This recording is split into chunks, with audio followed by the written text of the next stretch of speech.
안녕하세요. 오늘은 부활 제4주일 성소주일이죠. 복음도 요한복음 10장 11절에서 18절 나는 착한 목자다 하는 내용인데, 저는 오늘 이 성소주일, 다시 말하면 사제의 소명과 역할에 대한 내용을 주제로 해서 나눠보겠습니다.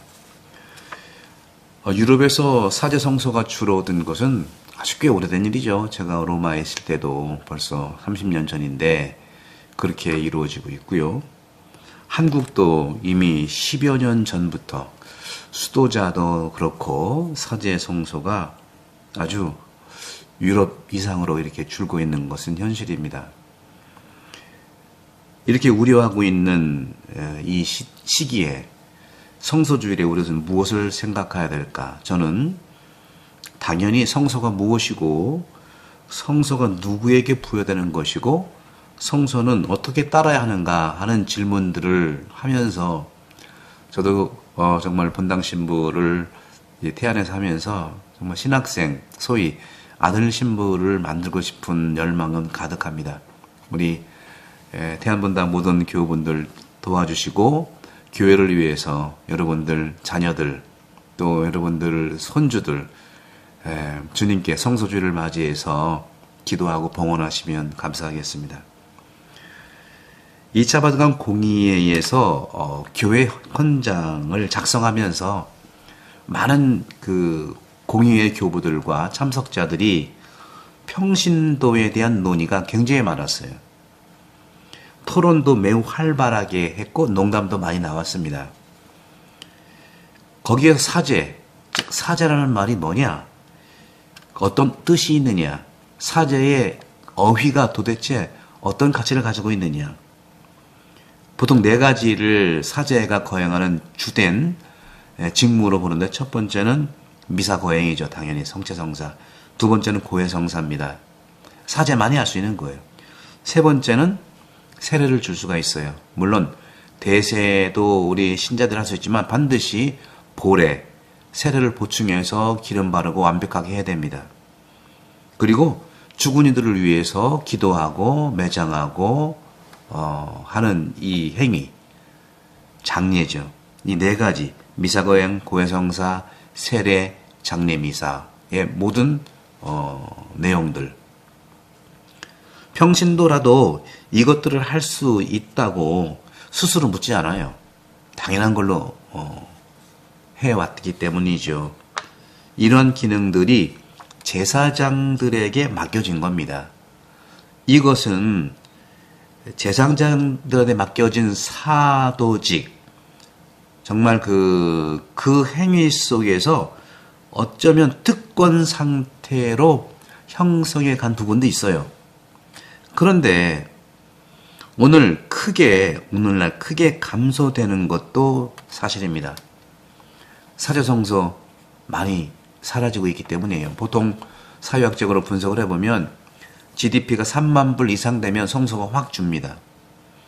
우리나라 선진국 대열에 들었기 때문에 바로 그런 모습들이 나타나고 있는 사회학적 분석입니다. 하지만 저는 사회학적 분석만 믿고 가지 말고 정말 하느님의 은총 속에서 신앙적 차원은 우리 한국 천주교회 어떻게 시작했습니까? 스스로 평신도가 시작했지 않습니까? 그런 점에서 여전히 이러한 모습들은 성직이 해야 한다는 것은 당연히 받아들이면서도 여전히 그리스도교 국가에서, 우리나라에서 사제, 목회자 수가 많이 있다는 사실은 반증하는 것이죠. 그리고 이러한 모습들은 모든 종교에서 다 존재하고 있는 겁니다. 사제들이죠. 사람들의 이러한 잠재의식 속에는 모든 이가 신들과 접촉하고 기도하기가 쉽지 않다는 인식을 가지고 있는 거예요. 오직 선택된 이들만이 신들과 자유롭게 대화할 수 있다는 내용들이죠. 구약 성경을 볼까요? 모세율법에 따라서 레위 자손들만이 제사장 직분을 행할 수 있었잖아요. 따라서 사제와 다른 사람들 사이에 명확한 분리가 차이가 존재하고 탄생했다는 것이죠. 평신도라고 하는 이 말은 그리스 말로 라오스인데 이 평신도는요.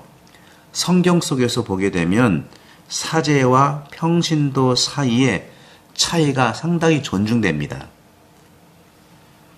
하지만 하느님께는 정반대의 약속도 있는 것을 분명히 기억해요. 구약 성경에서 하느님이 제사장 신분으로 당신이 계시지 않기 때문에 어떤 사람을 택해서 대신하게 했는데 그게 바로 예언자들이에요. 선지자라고도 얘기를 하죠. 요엘 예언서 3장 1절에서 5절에 보게 되면 메시아 시대의 모든 사람들이 예언자가 될 것이다 하고 선언했어요. 신약에서도 성령 강림 이후에 성 베드로의 설교에서도 이 예언이 호소되었고 이루어졌다고 말하고 있어요. 사도행전 2장 16절에서 18절을 보게 되면 베드로가 그렇게 얘기하거든요. 여러분들의 자녀들, 여러분들의 그 자손들이 하느님의 영으로 이미 하느님의 뜻을 선포할 그런 만민 사제직에 대한 얘기를 하고 있거든요. 그런데 저는 오늘날 이 사제와 평신도의 공통점을 구별점을 우리가 알고 있어요. 공통점을 한번 살펴보면서 여러분도 보편 사제직의 삶을 살 수 있다.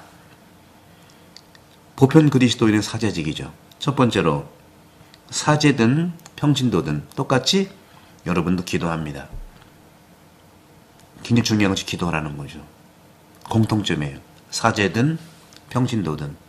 두 번째, 축복을 할 수가 있습니다. 사제만 축복하는 게 아니에요. 사람에 대해서 그리고 사물에 대해서 여러분 부모는 자녀들에게 안수를 하면서 축복의 기도를 할 수가 있어요. 여러분 서로 가족 축복의 기도를 하면서 살아갈 수가 있어요.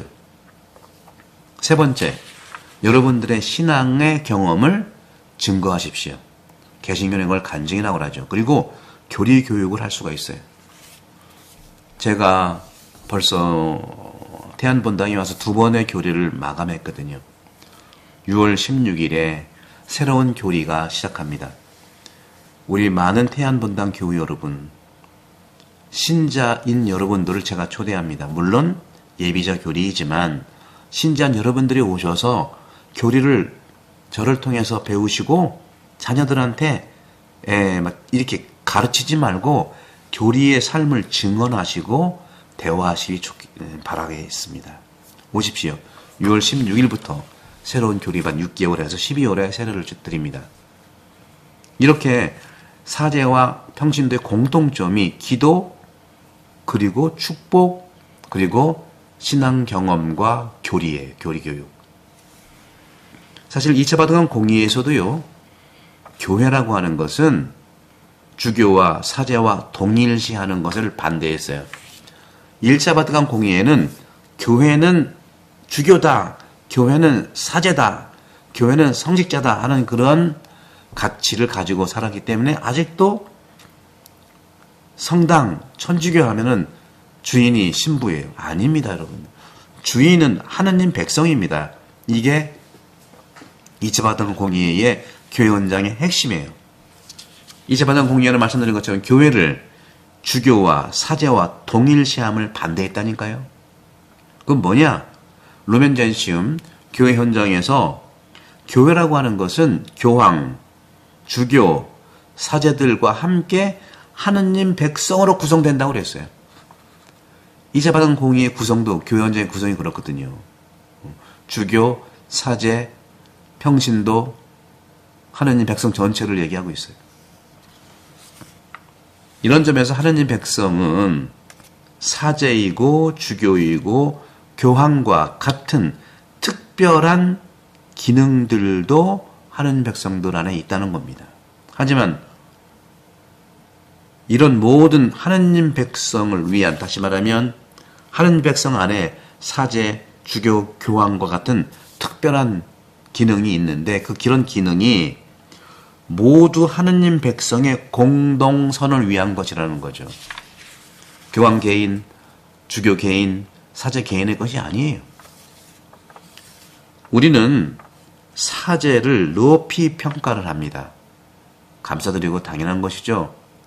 하지만 사제를 교회 전체의 삶의 맥락에서 분리시키면 안 됩니다. 더욱이 우리는 사제인 모든 그리스도인 보편 사제들입니다. 이 집안 공예 이후에 우리 평신도 그리스도인도 보편 사제들이에요. 우리가 사제들인 모든 그리스도인이 그들의 존엄성을 공유한다는 사실을 꼭 기억하고 잊어서는 안 됩니다. 결론적으로 저는 우리 평신도 그리스도인들이 교회 생활에서 더 많은 활동을 하기를 바라는 겁니다. 전통적인 사제직을 맡는 것이 아니라 네 가지는 사제가 하잖아요. 미사, 고해성사, 세례, 그리고 장례에 관한 모든 것들. 평신도 그리스도인 보편 사제들은요, 하느님께서 택하신 여러분들의 세례를 통해서 세례받은 이 자신의 능력을 극대화하라는 것이죠. 그러기 위해서 여러분들의 능동적인 전례 참여와 특별히 말씀드린 기도와 그다음에 축복, 여러분 가정에 자녀들한테 안수하면서 부인은 남편에게, 남편은 부인에게, 또 부모들은 자녀들에게 손을 얹고 함께 기도해 보세요. 그 아이들이 자라서 사제직에 응할 거예요. 사제 성소는 가정이에요. 기도와 축복과 신앙 경험을 얘기해 주고, 그리고 교리 교육을 대화하면서 살아간다는 것.